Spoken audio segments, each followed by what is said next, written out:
Finally met a woman who was way more freaky than me.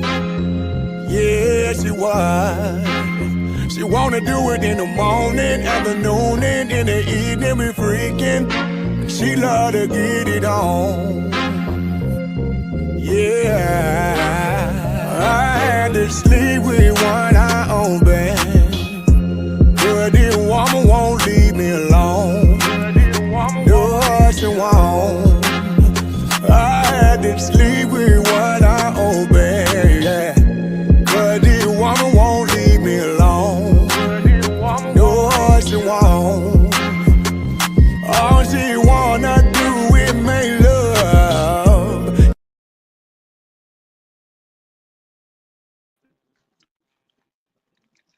All right. We're back once again with another edition of Chatterbox TV. I'm your host, King Jacob. And man, we have a star-studded episode once again, man. Man, this brother, definitely has had a remarkable journey, and I'd like to introduce the one and only Mr. Showtime Brooks. What's going on, fam? What's up, good brother? How you doing? Peace and blessings to everyone out there and out just watching the podcast tonight, man. How's the brother? Thank Good, you for good, good, man. Good. You're welcome. You're welcome, man. You're welcome.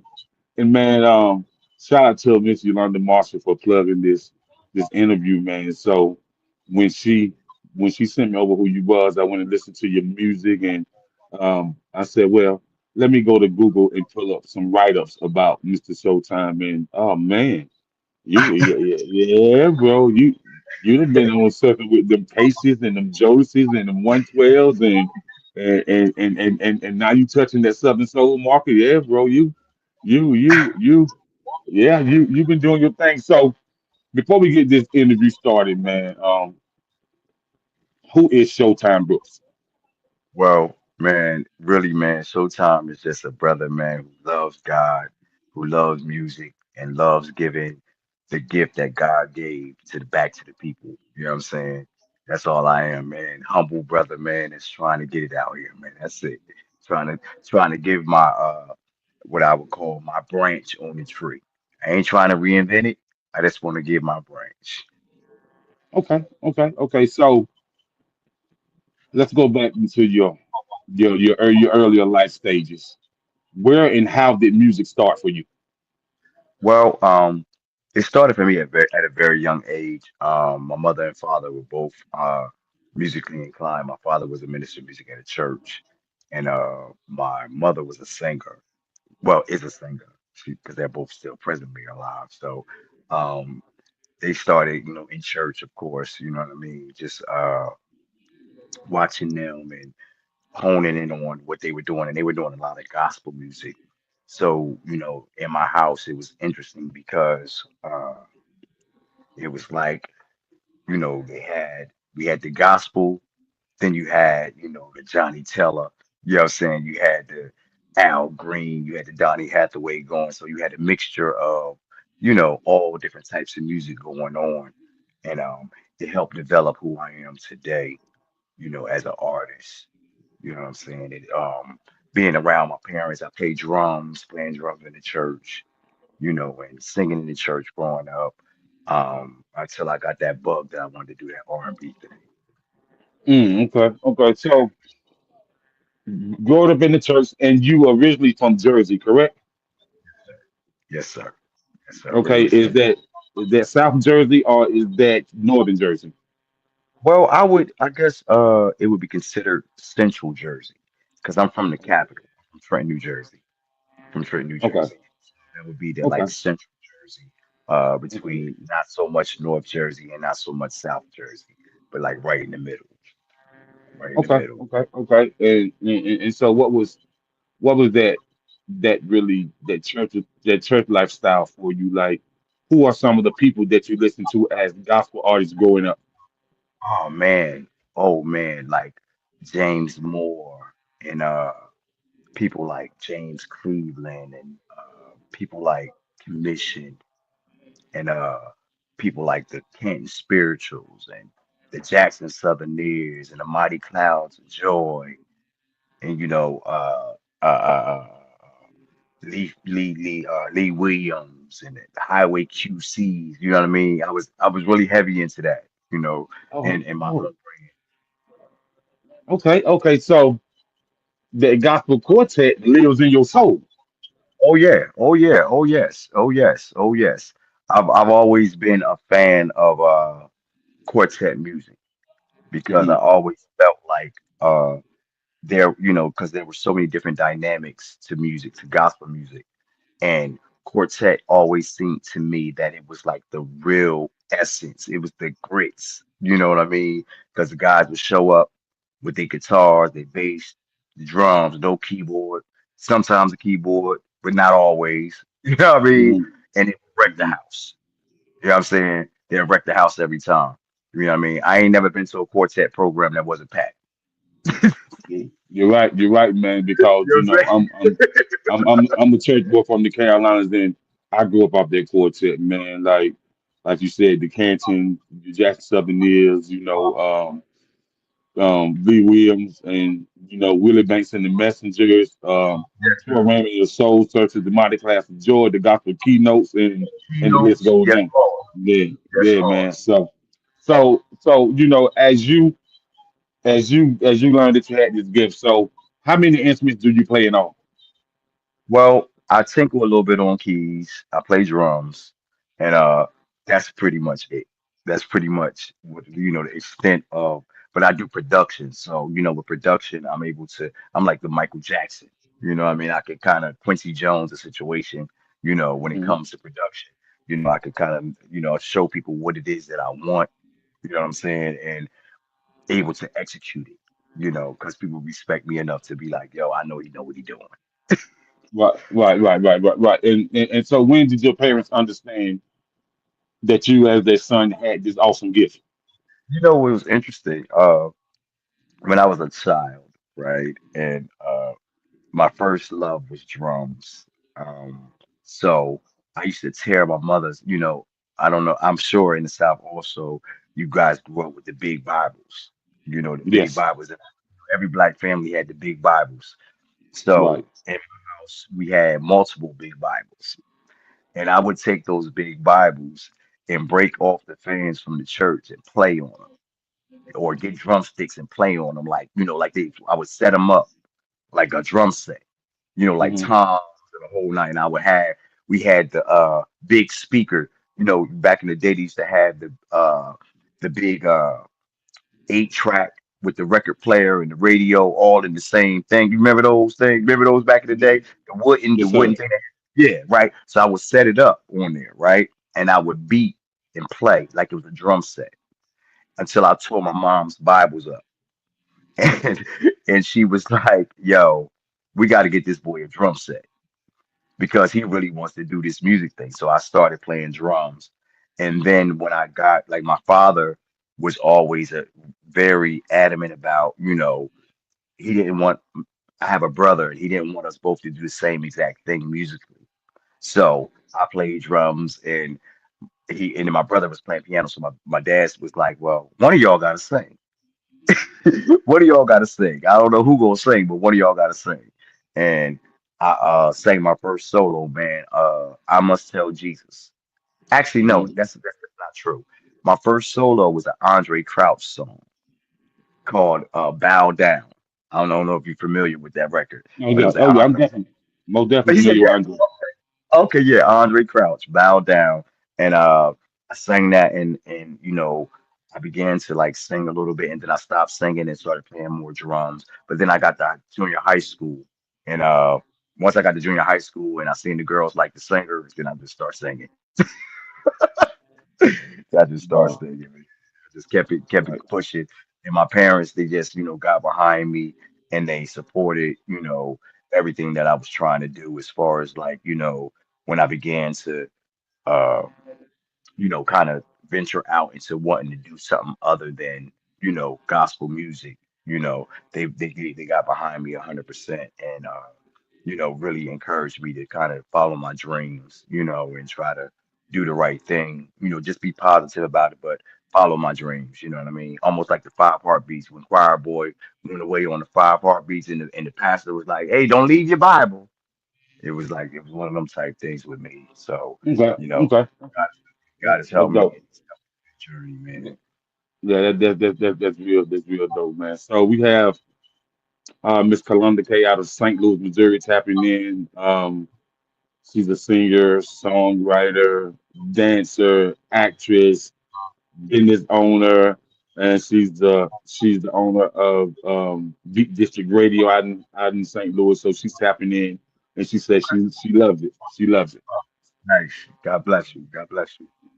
No doubt, no Salute. doubt. So man, listen. I'm gonna say this, and then we're gonna get into the story. But even though you are a drummer, Mm. man, with your voice, with that acoustic guitar, man, look at here, man. It not even just acoustic guitar, whether it's a rhythm, a lead, or a bass. Man, listen, yeah, Appreciate you, brother. Appreciate you, man. Appreciate you, brother. yeah, Appreciate yeah, you. yeah, man, yeah, man. So once people found out that you can sing when you was in junior high, how was that for you? You know, it changed things, man. It changed things. I was already it was interesting because I was when I was coming up, I had a friend named Jonathan Holman. I'll never forget. And when I was in elementary school and I was on my way to junior high school, he was telling everybody that I was on my way there. He's like, "This kid is coming. This kid is coming. He's super talented." And that. So when I got to school, when I got to junior high school, it was like this expectation. You know what I'm saying? And I never forget. There was a group of guys, and we were doing a talent show, and they were like, they wanted me to be involved because they had heard I could sing or whatever, and we got up and we sang two occasions. We sang two occasions by the deal, and I sang Babyface's part at the end, and when I heard the response, and I heard the girl screaming, and I was like, this is what I Yeah, want to do. yeah, This yeah. is what In I junior want to high, do. Yeah, this is who I am, and I want to develop this to the best of my ability. And I just kept, trying to develop it to the best of my ability, and stick and just really stuck with it. And just stuck with it, just stuck with it. right, right. And I can remember the days, man, when ninth grade year, we was talking about music. So we would be the first ones in to eat lunch, and then we would go outside at recess and have these singing sessions, these battles. You Yes, know what I sir. mean? Yes, sir. And then at the singing session, you'll kind of have somebody do a remix that's beating on the drums, and somebody start rapping, and then back to the harmonizing. And I just don't think that kids really will ever experience how much fun we had in school, man. Oh my goodness, man. Singing all those songs, man, and the harmonies and like you said, like when we were coming up, we believed in the battle. Yeah, I mean, you Yeah, had to prove you could sing. It wasn't none of this you could sing stuff. It's like, no, come on and show me you can sing. You know what I mean?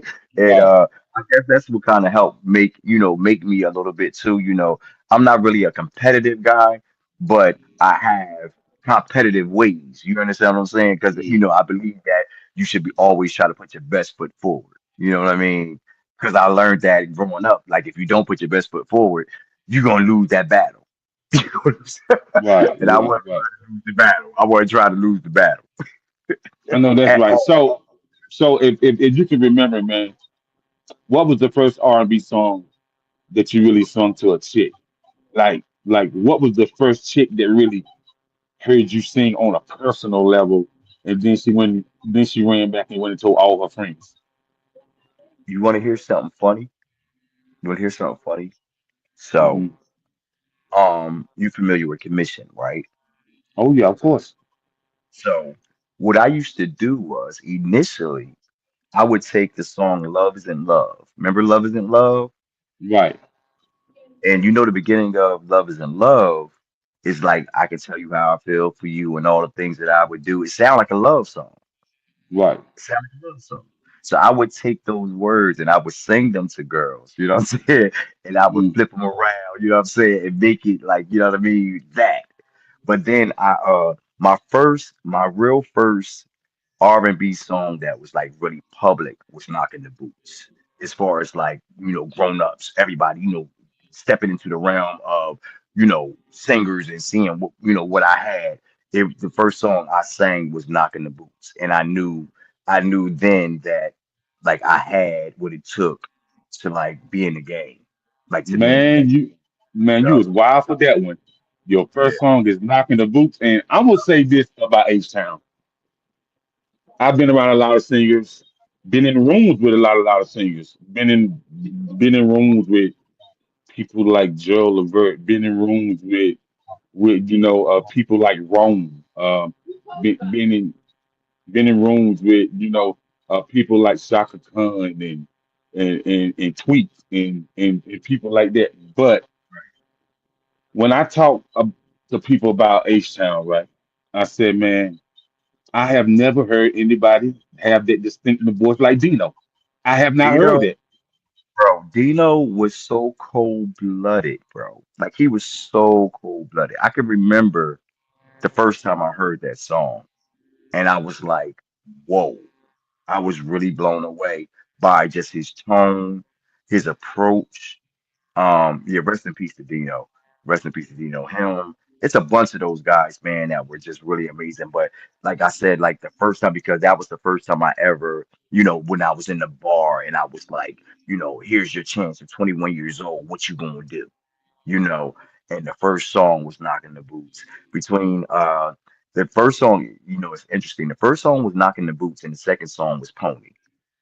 Right. And I uh I sang those songs in this band for which was the only two songs that I sang for about 3 years. Just Hmm. those two songs. But I sung them like it.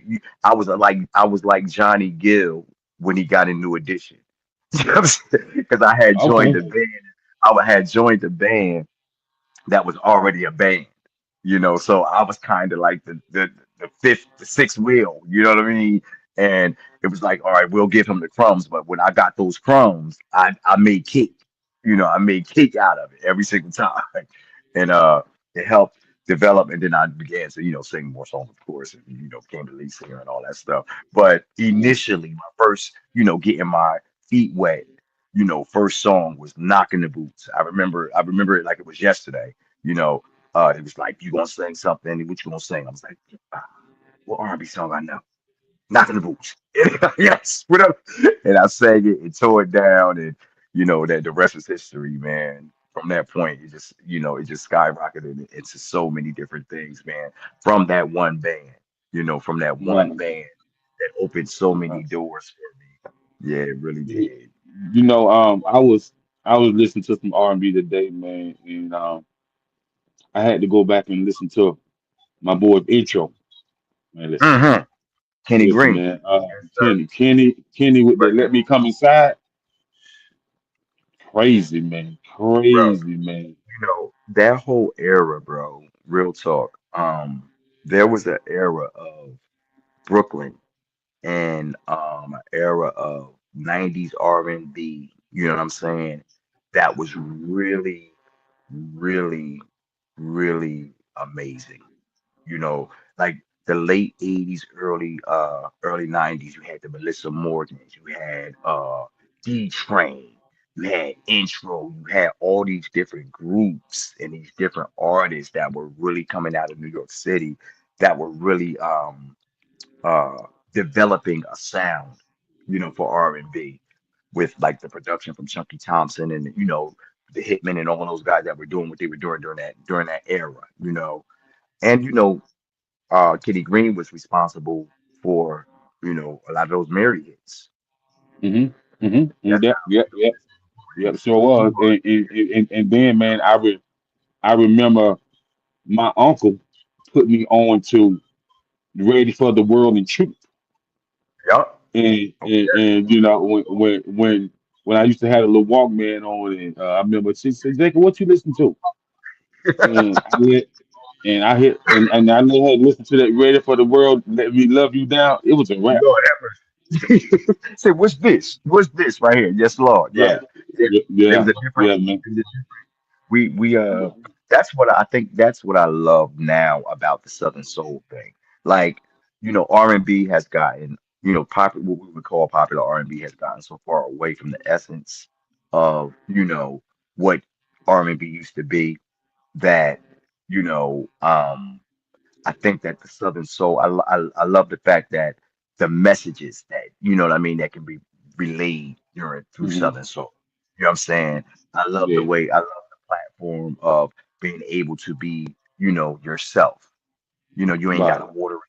You don't have to, you don't have to, I don't have to water myself down. I don't have to not be Showtime, you know, hmm, trying to be somebody else, So I really and and that's why in my music it feels a certain way. It still kind of feels a little like, it's feel churchy, it feels southern, it feels up north, it feels all those things, you know what I mean? It feels all those things, man. So yes, sir. right. And shout out to my girl Kaylee from Independent Chicks Radio out of Hattiesburg, Mississippi, tapping in with us. Thank you for the love. We appreciate you for Peace and sure. love. Love. Yes, yes. Shout out to Eh, Mississippi, eh, Louisiana, no all doubt. Alabama, Georgia, all of them. Right, right, Yes. right, right, right. And so, man, you work with a lot of people, toured with Jodeci, on stage with 112, did things with Case, did things with a lot of heavy hitters in R&B. So, how did you get to that point from middle school to high school to being a professional guy in the music industry? So so it's back to that band. It's back to that Hmm. band I was telling you about with that H Town song. The band, shout out the Plex band, shout out Pup, Mike, Steve, Chris, Pops, Larry, that band. So what happened was I was working with that band, and at the time I had became the lead singer of the band. And those guys that were in the band, two of the guys, my man Mike and my man Pup, who I still work with now. My man Pup is my production partner, so I work with him all the time. And they had got a gig playing with Case. They got a gig playing with Case, right? And one day they was like, come to rehearsal. They was just like, just come to rehearsal. So I went to the rehearsal. And when I went to rehearsal, I was, I'm a city boy. I'm doing my thing. I got my jewels on, got my, wares on. And Case is like, what you do. It's interesting. This is an interesting story too, because this story goes somewhere. So Case is like, what you do. And I'm like, I sing. So he like, all right, bet, come sing something. Let's sing, this jokesy stuff, whatever. So he like, singing some jokes. So we singing, we messing around, whatever. I'm singing, he's singing, and they go into their rehearsal, they do their rehearsal.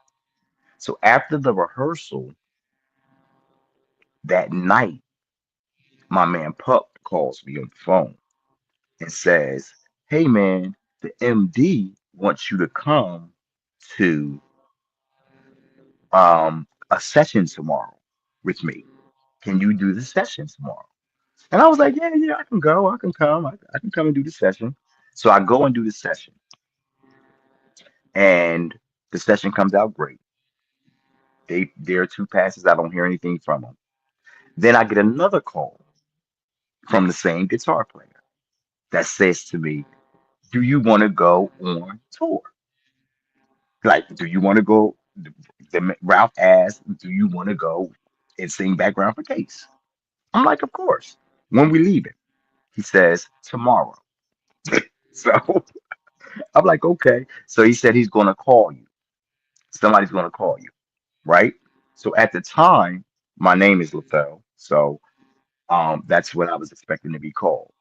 So when he called, he was like, can I speak to Showtime? And I thought they were being funny.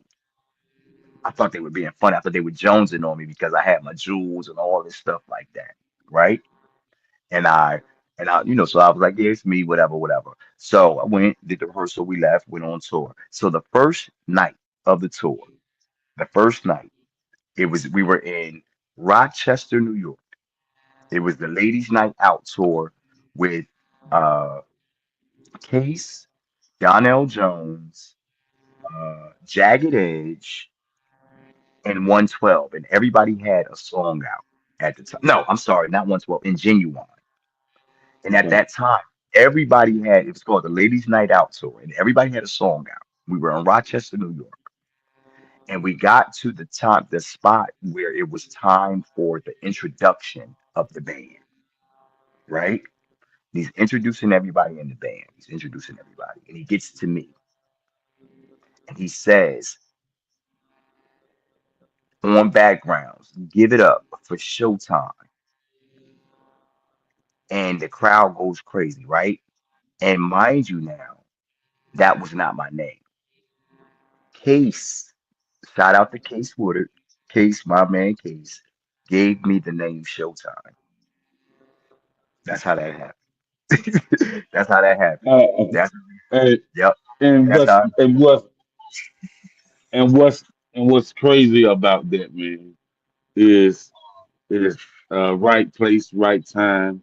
You Yup. know, dealing with people that love you as a person and love you as a singer, a songwriter, a musician, and you find yourself on tour with with some of the biggest people that was out in R&B at that moment. You know what I mean? Bro.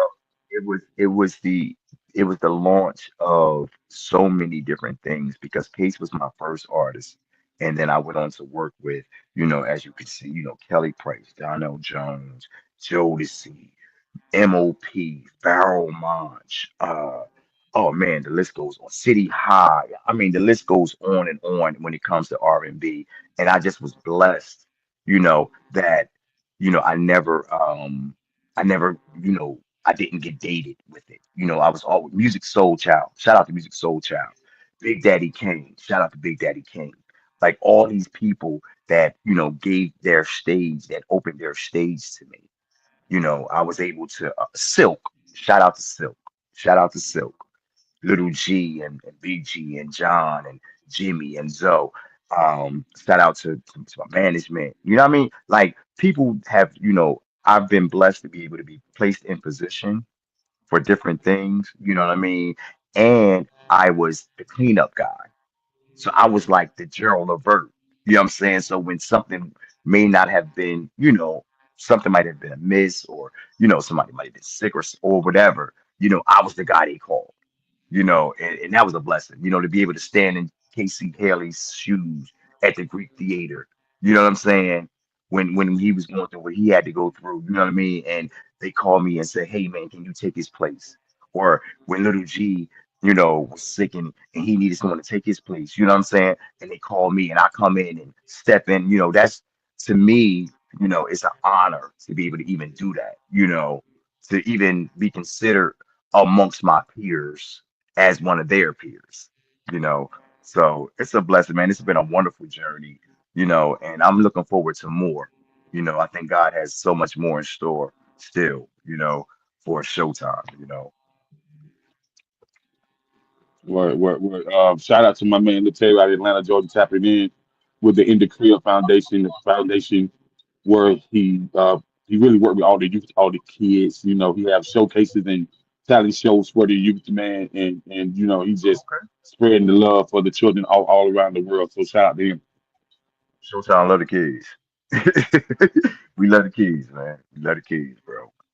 We love the No kids. doubt, no doubt. So so Showtime, man, you work with this, you're working in the R&B forum for a very long time. And so what made you want to tap into the Southern Soul?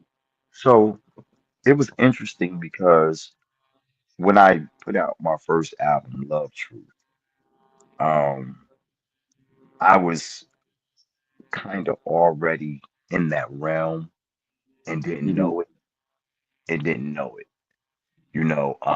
Being from where I'm from, it's kind of hard sometimes to, you know, get that goodness like that. So when I began to travel more, down south in the southern states, you understand what I'm saying? And I started to get around some of the common folk, and they started to introduce me to the Pokey Bears, and they started to introduce me to the King Georges, the Theotis Elys, and all the different guys that really, uh, all the different the Sky Watleys and the different artists, that's out there that do Southern Hmm. Soul. I was like, oh man, this is right up my alley. This is what I already do, you know, and I just had to, find the right vehicle, you know, to drive because I had the message.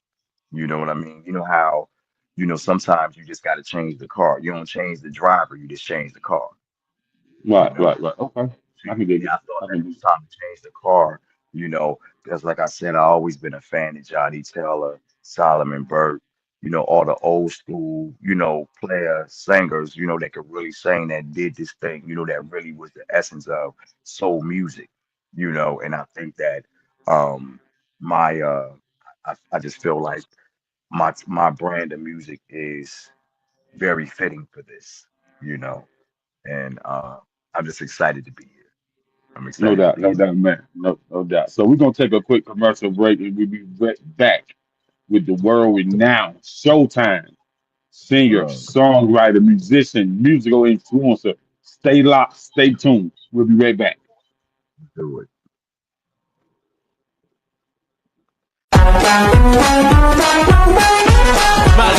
Shout out to the men that just came home from jail and said no matter what the circumstances is, I'm never going back. Shout out to the men that said I'm tired of neglecting my children. I'm stepping up and being a man for my children, teaching them morals, honor, responsibility. Shout out to the men that say, you know what, I'm tired of sleeping on that couch. I'm tired of using my mother. I'm tired of using that girl. I'm going to step up and be a man for me. Shout out to the men that just graduated from college or going to college. Shout out to the men that graduated from trade school. Shout out to the men that say, yo, I'm just tired of being tired and I need to make a change. Shout out to the men that stayed there, that's raising their children. Shout out to the men that's getting married or want to stay married. Shout out to the men that's taking care of children that's not biologically theirs. Shout out to the men that's trying to figure it out. Shout out to the men because you are a beautiful soul. Shout out to the men that's just being a part of everybody's life to make a change, man. Stop the violence. Man, Man, shout out to the men. yo, shout out to the men. That was deep Man, right there, brother. That was yeah, man. So I'm gonna say this, man. I tend to drop that segment on all of my shows, man, because enough of us men don't show each other love. We right. always in some type of competition. We always got this competitive nature and saying, brother, listen, man, it's gonna be all right. Let me show you how to do it this way. Let's change the narrative. Let me let me let me stay by your side and you stick to your guns and whatever pieces you drop, I'm gonna pick up because we can do some stuff together to change the narrative for other people, to inspire other people. So I feel us as brothers, that's what we need to do. Hey, man, I always say, man, two teeth look better together. You feel me? Hmm. Hmm. If you got one up here, one down here, they divided, don't look that good. But you put them together, they could do a lot. They look like something. You know what I'm saying? And that's what, Hmm. we as brothers got to do, man. Got to unify with one another and lock in with one another, man. You know what I'm saying? And do positive things. And I like what you said. When you drop something, brother be there to pick it up. You know what I'm saying? You don't leave it down there. Let's pick it up and let's build. That's real. That's right. That's right. Yeah, no doubt, no doubt. So, man, you've been traveling through this southern region, and I ain't gonna say what these southern women have did to you or have not did to you, but I know you wrote a whole song say "Get You a Southern Girl." Oh, So, you better. but listen here, man. Listen here. I just want to know how did you come up with the concept, the creation process, and did you write from an emotional standpoint? Well, I always say, man, it don't matter where you from. You got somebody in your family, your auntie, your grandma, your great grandmama, they from the South. Like my family, you know what I'm saying, originates from Alabama. You know what I'm saying? They from Okay. Alabama. So Like that's that's Southern, that's South. You Yeah, feel me? yeah. And I just like the way that Southern girls move. You know what I'm saying? I like the way that they, I like the way, like I said in the song, everything I said, I meant. You know what I'm saying? I like the attitude. I like the whole, being able to be a lady in the streets, and that whole thing. I love that about a Southern woman, that Southern hospitality. You know what I'm saying? Shout out to all the Southern girls out there. Mhm. Hey man, Yes, you what the late great Betty Wright said. A cook in the kitchen, a freak in the sheets. You can't show your teeth to every guy you meet. Lord have mercy. Lord have mercy. Hey, hey man, hey, I'm just saying, man. She said it's all right, to be a little sweet. You know what I mean? Just a little bit. Just a little bit, baby. You know what I mean? Yeah, just a little bit. So, man, when you first dropped that song, man, what was that response, that engagement like? Man, it was very, very because it was my first Southern Soul record, and Hmm. it was very interesting because I didn't drop a video and I didn't overly push it. You know what I'm saying? Because I wanted to, I wanted to do it right. I wanted to test the waters of what I was doing, but I wanted to, kind of learn from the experiment, of it, and figure out where I fit in. You know what I'm saying? In this game, in this part of it. You know what I'm saying? Coming from the R&B side like I was, I wanted to know where I fit in. And when I did Southern Girl, the responses were very, very good. And it was very, people were, kind of trying to figure out, how it is, when you're doing something, they want to know if it's real or not. Is it Hmm. something that's a fad? Is it something that you just trying to come over here and mess with us over here or not?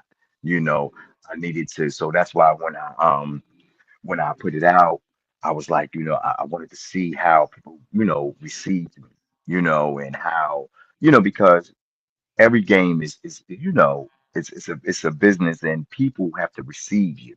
You know what I'm saying? Like the Yes, DJs yes. have to receive you, and you know what I mean, and the podcasters have to receive you. You understand what I'm saying? So the reception initially was cool, you know, but I think that with the second one, they see that it's for real, and it's not just a fad. Like he may be here to stay, and That's I'm here right. to stay. You know what I mean? That's I'm here right. to That's stay. right.